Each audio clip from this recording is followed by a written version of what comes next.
EduVerse PD podcast, brought to you by ProEd Education Solutions, your on-the-go professional development. Welcome to the world's first education podcast hosted by AI. In today's episode, our dynamic co-hosts, Andy and Liz, are diving into a topic that's essential for every educator: well-being. They'll be exploring key insights from Paul Grainger's article, The 3 Lies That Sabotage Wellness at Work, featured in EduVerse Newsletter, Issue 12. This thought-provoking piece introduces us to the 3 judges that can trigger negative thinking and offers practical ways to handle them. So let's jump right in. Andy and Liz, take it away. Welcome back to EduVerse PD, everyone. I'm Andy. And I'm Liz. Your AI guides for this deep dive into a topic that's, it hits close to home for all of us in education. Mental health. Yeah, mental health. You know, the pressures in this field, they can be incredibly intense. Absolutely. And today we're exploring this article called The 3 Lies That Sabotage Wellness at Work. Interesting title. It is a good one. By Paul Grainger. This guy, he's got like 30 years of experience in education. From classrooms to ed tech, he's seen it all. Wow. He even founded a company called Unlock Dynamic, which focuses on team performance and well-being. So, he's not just talking the talk. He's walking the walk. He's walking the walk, exactly. And this article, it's packed with insights into why we struggle with mental well-being and what we can do about it. Ready to unpack this? Absolutely. Let's dive into what Paul's saying and see what practical advice we can extract for you. Okay, great. So first, let's paint a picture of the mental health landscape in education. All right, let's do it. And, it's not a pretty picture. No, it's not. According to McKinsey data, over a quarter of employees in Asia report symptoms of depression and anxiety. And nearly 1 in 3 are experiencing burnout. And guess what? What? Education consistently ranks in the top 3 sectors most affected by mental health issues. Oh, wow, really? We're talking right up there with healthcare and information technology. That's pretty intense. It's sobering thought, isn't it? It really is. Think about all the pressures teachers face every day. Like what? Heavy workloads, limited resources, Yeah. the constant push to meet standardized testing goals, Right. and all the complexities of navigating a school system. Yeah, it's like being in a pressure cooker. It is. And that's just from the teacher's perspective. Exactly. And let's not forget about school leaders. Oh, of course not. They're constantly in the spotlight, mediating between exhausted teachers, demanding parents, Oh, yeah. students who are just trying to find their way, Right. and all the other stakeholders. Recipe for burnout. It is a recipe for burnout, for sure. Now, Paul Grainger dives deep into this pressure cooker environment, and he makes a really fascinating point. Okay. He says we often misidentify the enemy when it comes to our mental well-being. What do you mean by that? Well, we tend to blame those big external factors, right? Okay. The lingering effects of COVID-19, Yeah. the economy, political instability, all those things that feel out of our control. Right. We've all felt that. Exactly. But Grainger suggests the real enemy is internal. Really? Yeah. He calls it the judge. The judge. And it lives in the survive region of our brain. Okay, so break this down for me. What exactly is this judge? Well, imagine our brains are divided into 2 zones. 2 zones. Yeah. Okay. Survive and thrive. Okay, I'm following so far. The survive region is all about, survival. Okay. Your primal instinct to stay alive. Right, we all have that. And the judge is this ever-present voice in that region Okay. that's constantly predicting negative outcomes, Yeah. always assuming the worst. Oh, I know that voice. Right. All too well. It's like that inner critic that tells you you're not good enough, that you're going to fail, that everything is going to go wrong. So is he saying it's bad to be cautious? To think about potential problems? Not necessarily. In fact, Grainger points out that this negativity bias served our ancestors well. Oh, how so? Well, think about it. You're walking alone at night, you hear a rustle in the bushes, Okay, yeah. and your judge screams, "Danger." Maybe it's just the wind, but that split second of fear could have saved you from a real threat back in the day. So it's like an evolutionary leftover from when we needed to be hyper-aware of threats to survive. Exactly. But now in today's world, it's more of a hindrance than a help. That's right. It keeps us stuck in survival mode. Yeah. Constantly stressing about things that might never happen. Okay, I see where this is going. So how does this judge manifest itself in our daily lives, especially in education? Well, that's where Grainger's concept of the 3 lies comes in. The 3 lies. Yes. These are the lies that the judge whispers in our ears, keeping us trapped in this cycle of negativity and stress. Okay, I'm all ears. Hit me with lie number 1. The first lie is a big one, Okay. especially in a high-achieving environment like education. All right. Stress helps you achieve more. Oh, man. That's a tough one to swallow. Because we're often conditioned to believe that pushing ourselves to the limit is the only way to succeed. Is Grainger saying we're wrong to think that? He is challenging that notion. He points out that many leaders buy into this lie, thinking that without constant pressure, they and their teams would become complacent and unproductive. But he says prolonged negativity actually hinders our ability to solve problems effectively. So it's almost like we're stuck on a hamster wheel, running and running, but not really getting anywhere. Precisely. Grainger uses a powerful analogy to illustrate this point. Okay, what's that? The hot stove. Yeah. Imagine touching a hot stove. Yeah. That initial pain is a good thing. Yeah. It alerts us to pull our hand away. We all know that feeling. But what happens if we keep our hand on that hot stove? We get burned. Badly. Yeah. And the longer we leave it there, the worse the burn. Yeah. It's the same with stress and negativity. A little bit can be motivating, but if we stay in that state for too long, we just end up hurting ourselves. And that's not helpful for anyone, especially in a field like education where we need to be at our best for our students. He's absolutely right. If we're constantly stressed and operating from that survive region, we're not able to access our creativity, our problem-solving skills, our ability to connect with our students on a deeper level. Okay, that makes a lot of sense. So what's the second lie the judge tries to feed us? Okay, so this one is particularly relevant, I think, for educators who work in teams. The judge loves to whisper, people are either with you or against you. Ooh, I've seen this one play out in schools. Oh, yeah. It creates that instant polarization where teachers feel like they have to defend their ideas and kind of attack opposing viewpoints. And Grainger paints such a vivid picture of this in the article. Oh, does he? Yeah. What does he say? He talks about walking into a room to present an idea and immediately feeling judged and attacked, like a war is about to break out. Oof. I can feel the tension just thinking about it. It's like that us versus them mentality that can creep into school environments. Yeah. And it can be so damaging, whether these judgments are spoken out loud or conveyed through subtle cues. I mean, it creates an atmosphere of distrust and tension. It makes collaboration and communication so much harder. Oh, for sure. Which, let's face it, are essential in education. Absolutely. We need to be able to work together. Yes. To share ideas freely to support each other. And that brings us to the third lie. Okay. Which might be the most insidious of them all. Oh, really? Yeah. Okay. Lay it on me. It's the lie of, you'll be happy when. Oh, this one hits close to home.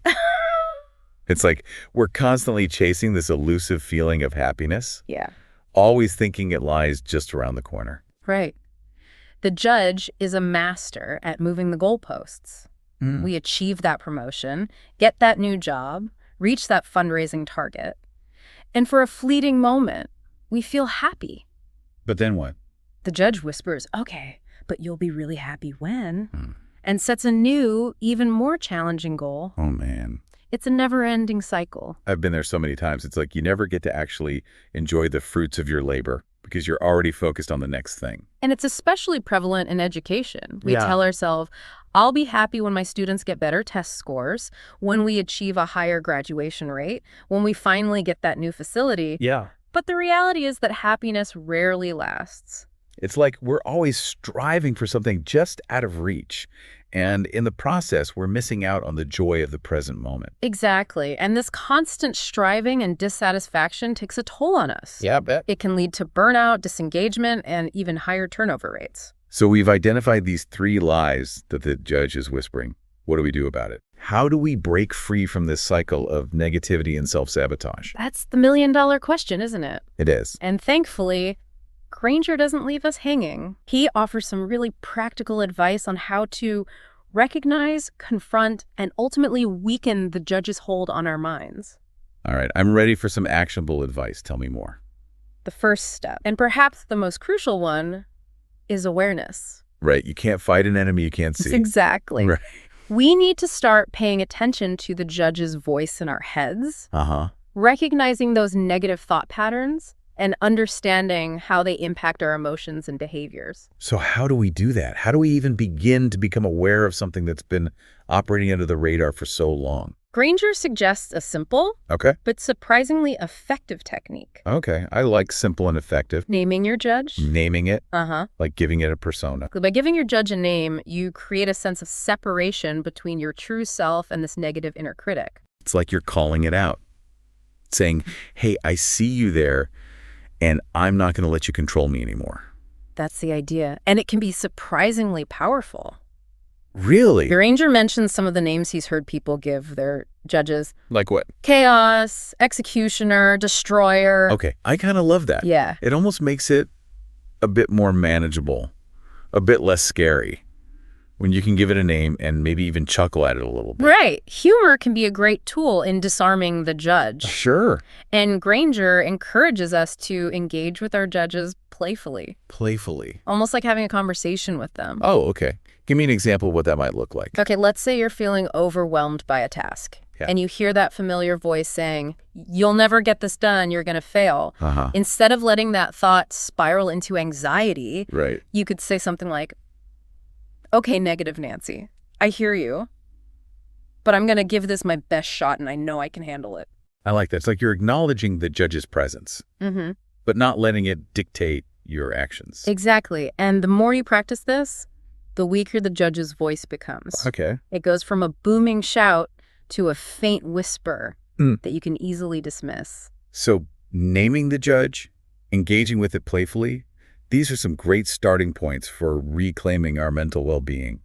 They are. And Grainger doesn't stop there. Oh, really? He also introduces a program called the Positive Intelligence PQ program. Okay, tell me more about that.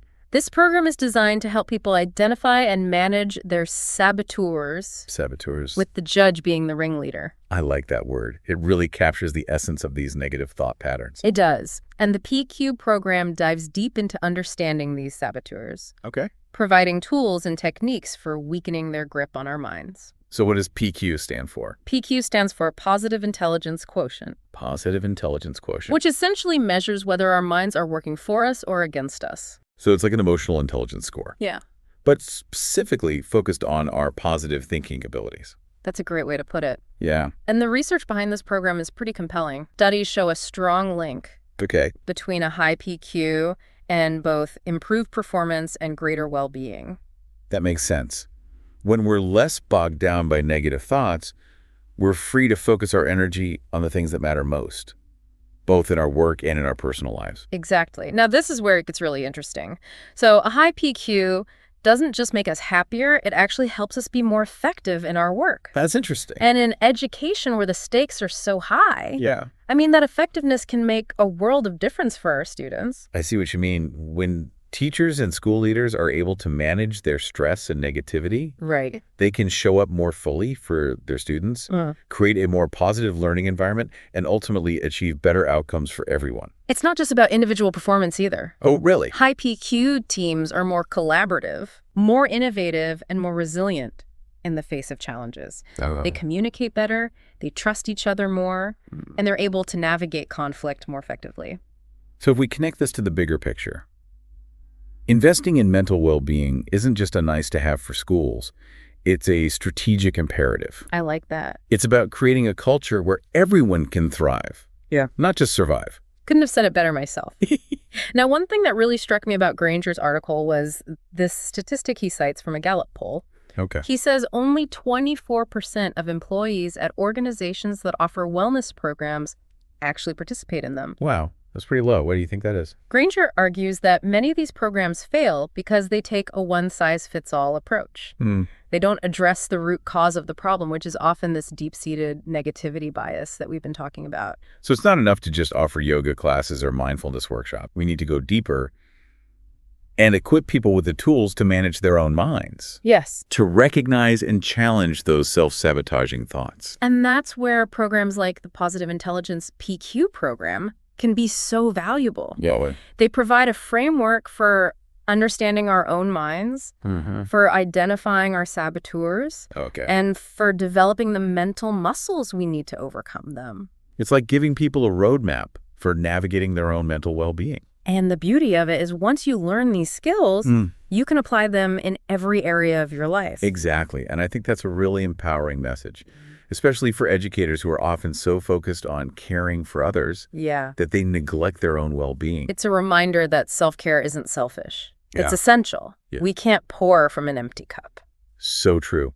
Now, before we wrap up, I want to circle back to something we touched on earlier. Grainger talks a lot about the survive and thrive regions of the brain. He says the judge keeps us trapped in survival mode, but what does it actually look and feel like to shift into that thrive state? That's a great question. What are some of the characteristics of a thriving school culture? What would it take to create a school environment where everyone feels safe, supported, and empowered to thrive? That's something for all of us to think about. What small steps can we take, both individually and collectively, to start moving in that direction? It's a journey for sure, but one that's well worth taking. Absolutely. We hope this deep dive into Paul Grainger's work has given you some valuable insights and practical strategies for improving your own mental well-being and creating a more positive and thriving school culture. Thanks for joining us. Until next time, stay curious and keep learning.